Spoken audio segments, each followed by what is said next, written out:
नमस्कार। हम नीति शतकम का अध्ययन कर रहे थे।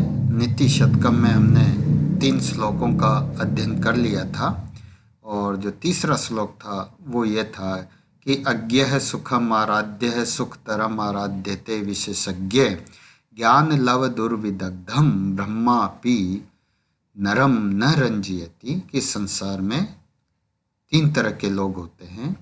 एक अज्ञानी जिन्हें आसानी से समझाया जा सकता है, एक ज्ञानी विशेषज्ञ जिन्हें और भी सरल तरीके से समझाया जा सकता है, और तीसरी श्रेणी वो होती है जो अल्प ज्ञानी होते हैं, जो किसी भी विषय का थोड़ा सा ज्ञान रख के और अहंकार में चूर रहते हैं।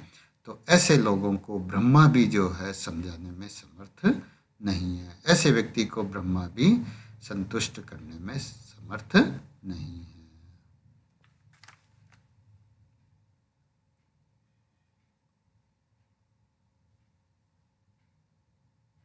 अगला जो श्लोक है वो है प्रसह्य मणिमुद्धरेन् मकर वक्त दृष्टांतरात् समुद्रमपि संतरेत प्रचलत उर्मी मालाकुलम भुजंगमपि कोपितम शिरसि पुष्पवत धारयेत न तु प्रतिनिविष्ट मूर्ख जन चित्तम आराधयेत। इसमें मूर्ख जन के चित्त की दुराध्यता का वर्णन किया गया है कि मूर्ख व्यक्ति को प्रसन्न नहीं किया जा सकता। इस संसार में मुश्किल से मुश्किल कार्य भी संभव है। अगर व्यक्ति प्रयास करे तो मुश्किल से मुश्किल कार्य भी संभव हो सकता है, किंतु मूर्ख व्यक्ति के चित्त को जो है प्रसन्न नहीं किया जा सकता। देखिए, मकर वक्त्र दृष्टांतरात प्रसह्य मणिम उद्धरेत। कोई भी व्यक्ति अगर प्रयास करे तो मगरमच्छ के मुंह में स्थित जो डाढ़ है, उन डाढ़ों के बीच में से मणि को निकाल सकता है। प्रचलत उर्मी मालाकुलम समुद्रम अपि संतरेत। और अगर व्यक्ति प्रयास करे तो चलती हुई उठती हुई चंचल लहरों से व्याप्त समुद्र को भी तैरकर पार कर सकता है। अगर व्यक्ति प्रयास करे तो कोपितम भुजंगम अपि शिरसि पुष्पवत धारयेत। क्रोधित भुजंग को, क्रोधित सर्प को भी माला के समान सिर पर धारण कर सकता है, किंतु प्रतिनिविष्ट मूर्ख जन चित्तम न आराधयेत। प्रतिनिविष्टम का मतलब है कि दुराग्रह से ग्रस्त मूर्ख व्यक्ति के मन को जो है प्रसन्न नहीं किया जा सकता। यहाँ कवि यह कहना चाह रहे हैं कि संसार में जो असंभव कार्य हैं, उन असंभव कार्यों को भी अगर व्यक्ति प्रयास करे, कोशिश करे तो संभव बना सकता है, किंतु मूर्ख व्यक्ति के दुराग्रही मन को जो है प्रसन्न नहीं कर सकता। उदाहरण दिए गए हैं। पहला उदाहरण है कि मगरमच्छ की डाढ़ों के बीच में रखे हुए मणि को निकालना। देखिए कि एक तो मगरमच्छ वैसे ही विकराल होता है, भयंकर होता है, फिर उसका मुंह जहाँ से बचने की कोई उम्मीद नहीं है, फिर उसकी दांत जो भयंकर होते हैं, उनके बीच में रखे हुए मणि को भी अगर व्यक्ति प्रयास करे तो निकालने में समर्थ हो सकता है, किंतु वह मूर्ख व्यक्ति के चित्त को प्रसन्न करने में सफल नहीं हो सकता।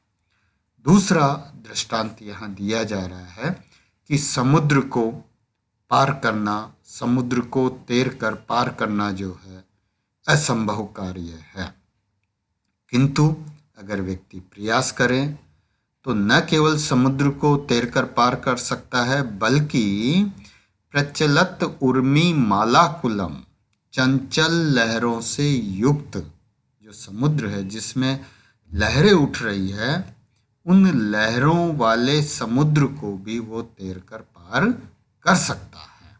किंतु मूर्ख व्यक्ति के चित्त को, दुराग्रही मूर्ख व्यक्ति के चित्त को वो प्रसन्न नहीं कर सकता।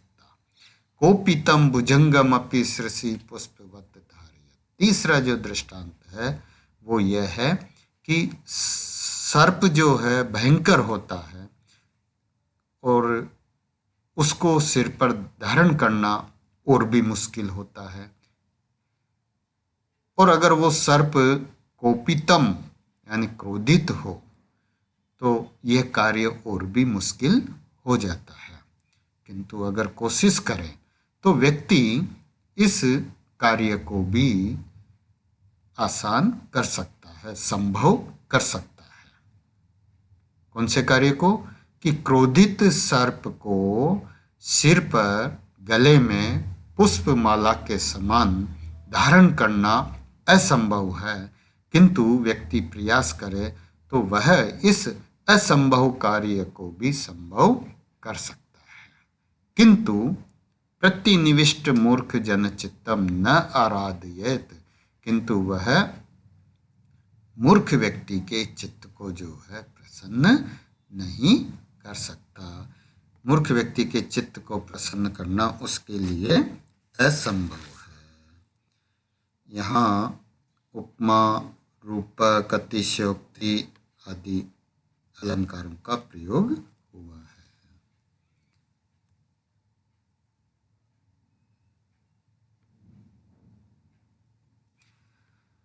अगला जो श्लोक है वो भी इसी तरह का है। उसमें भी यही बताया जा रहा है कि प्रतिनिविष्ट मूर्ख जन चित्तम न आराधयेत, कि दुराग्रही मूर्ख व्यक्ति के चित्त को जो है प्रसन्न नहीं किया जा सकता। कठिन से कठिन, मुश्किल से मुश्किल, असंभव से असंभव कार्य संभव किया जा सकता है, किंतु मूर्ख व्यक्ति के चित्त को जो है प्रसन्न नहीं किया जा सकता। यही बात जो है इस श्लोक में बताई जा रही है। लभते सिक्तासु तैलम अपि यत्नतः पीडयन् पिबेच्च मृगतृष्णिकासु सलिलं पिपासार्दितः कदाचिदपि पर्यटन सस्विषाणम् आसादयेत न तु प्रतिनिविष्ट मूर्ख जन चित्तम आराधयेत। देखिए कि मिट्टी से तेल निकालना असंभव है, किंतु अगर कोई व्यक्ति कोशिश करे, प्रयास करे, तो प्रयत्नपूर्वक वह मिट्टी से तेल निकाल सकता है। तेल निकालने का जो कार्य है वो तिल से होता है, किंतु अगर कोई कोशिश करे तो मिट्टी से भी तेल संभव हो सकता है, किंतु मूर्ख व्यक्ति के चित्त को प्रसन्न नहीं किया जा सकता। यत्नतः पीडयन् सिक्तासु अपि तेलम लभेत। प्रयत्नपूर्वक कोशिश करते हुए व्यक्ति रेत से भी तेल प्राप्त कर ले। पिपासार्दितः कदाचित मृगतृष्णिकासु सलिलम पिबेत। और मृगतृष्णिका में जल का अभाव होता है, किंतु प्यास से पीड़ित कोई व्यक्ति मृगतृष्णिका में भी जल पी ले। कदाचिदपि पर्यटन शशविषाणम् आसादयेत। और कभी घूमते हुए पर्यटन यानी घूमता हुआ कोई शशविषाणम् अपि खरगोश भी जो है सींगों को प्राप्त कर ले, यानी खरगोश के सींग नहीं होते हैं, किंतु हो सकता है कि वो भी सींगों को प्राप्त कर ले, किंतु प्रतिनिविष्ट मूर्ख जन चित्तम न आराधयेत, किंतु मूर्ख व्यक्ति के चित्त को जो है प्रसन्न नहीं किया जा सकता। यहाँ कवि ने पूर्व श्लोक की भांति ही ये बताने का प्रयास किया है कि इस संसार में मुश्किल से मुश्किल कार्य भी, असंभव से असंभव कार्य भी संभव किया जा सकता है प्रयत्न पूर्वक। अगर कोई प्रयत्न करे तो असंभव कार्य भी संभव हो सकते हैं, किंतु दुराग्रही मूर्ख व्यक्ति के चित्त को जो है प्रसन्न नहीं किया जा सकता। एक बार और देखिए कि यत्नतः पीड़यन् कदाचित् कोऽपि सिक्तासु अपि तेलम लभेत, कि प्रयत्न पूर्वक प्रयास करता हुआ कोई व्यक्ति कभी जो है मिट्टी से भी तेल भले ही प्राप्त कर ले, इसी प्रकार प्यास से व्याकुल कोई व्यक्ति मृग तृष्णिकाओं में भी जल को प्राप्त कर ले, जल पी ले, और कभी घूमता हुआ कोई खरगोश सींगों को प्राप्त कर ले, किंतु दुराग्रही मूर्ख व्यक्ति के चित्त को जो है प्रसन्न नहीं किया जा सकता।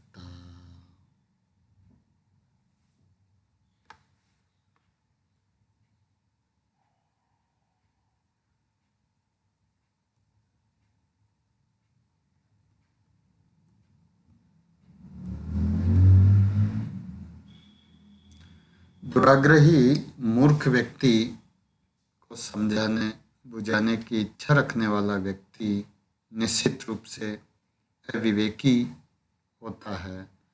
इसी बात को इस श्लोक में समझाने का प्रयास किया जा रहा है।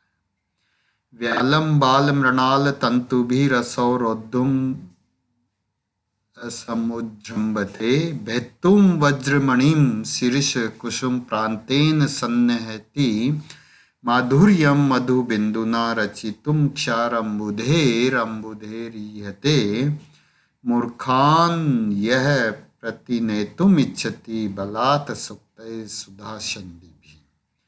इस श्लोक में बताया जा रहा है कि अगर कोई व्यक्ति मूर्ख व्यक्तियों को सुक्तियों के माध्यम से सद्मार्ग पर लाने का प्रयास कर रहा है, तो निश्चित रूप से वह अपने जीवन का असफल प्रयास ही कर रहा है। कैसे कि व्यालम यह, यानी जो व्यक्ति सुधा शंदेभि सुक्तई, अपनी देखिए कि असौ व्यालम बाल मृणाल तंतु भी रोद्धुम समुज्जृम्भते, कि जो व्यक्ति व्याल कहते हैं हाथी को बाल कोमल तंतुओं की रस्सी से बांधने का प्रयास करता है, और जो शीर्ष के पुष्पों के प्रांत भाग से वज्रमणि को छेदने का प्रयास करता है, और वह मधु की बूंद से खारे समुद्र को मीठा करने का प्रयास कर रहा है। कौन व्यक्ति? जो जबरदस्ती सुधा सिंदीभी यानी मधुर जो सुक्तियां हैं, उन सुक्तियों से मूर्खों को सद्मार्ग पर लाने की इच्छा रखता है। यानी जो व्यक्ति सुक्तियों के माध्यम से मूर्ख व्यक्तियों को सद्मार्ग पर लाने का प्रयास कर रहा है, वो ठीक ऐसा ही प्रयास कर रहा है जैसे कि कोई व्यक्ति कोमल तंतुओं से हाथी को बांधने का प्रयास कर रहा हो, शीर्ष के पुष्पों से वज्रमणि को भेदने का, काटने का प्रयास कर रहा हो, और मधु की एक बूंद से खारे समुद्र को मीठा करने का प्रयास कर रहा हो। धन्यवाद।